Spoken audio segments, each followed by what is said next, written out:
গরুর খাবারের পানিতে পর্যাপ্ত লবণ না হওয়ার কারণে স্ত্রীকে লাঠি দিয়ে পেটাইত। আসসালামু আলাইকুম ওয়া রাহমাতুল্লাহি ওয়া বারাকাতুহু। তিরমিজি শরীফের 1163 নম্বর হাদিসে বর্ণিত হয়েছে, عن أبي هريرة رضي الله عنه قال قال رسول الله صلى الله عليه وسلم أكمل المؤمنين إيمانا أحسنهم خلقا وخياركم خياركم لنسائهم خلقا।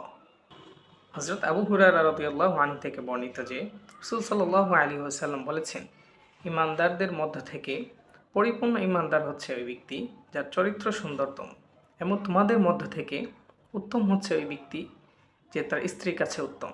অর্থাৎ সুন্দর চরিত্রবান পরিপূর্ণ ঈমানদারদের মধ্য থেকে উত্তম হচ্ছে ওই ব্যক্তি যে তার স্ত্রীর সাথে সুন্দর ব্যবহার করে। ফলে আইয়াযু বিল্লাহ, আগেকার অনেক মুরব্বীরা ছিল যারা গরুর খাবারের পানিতে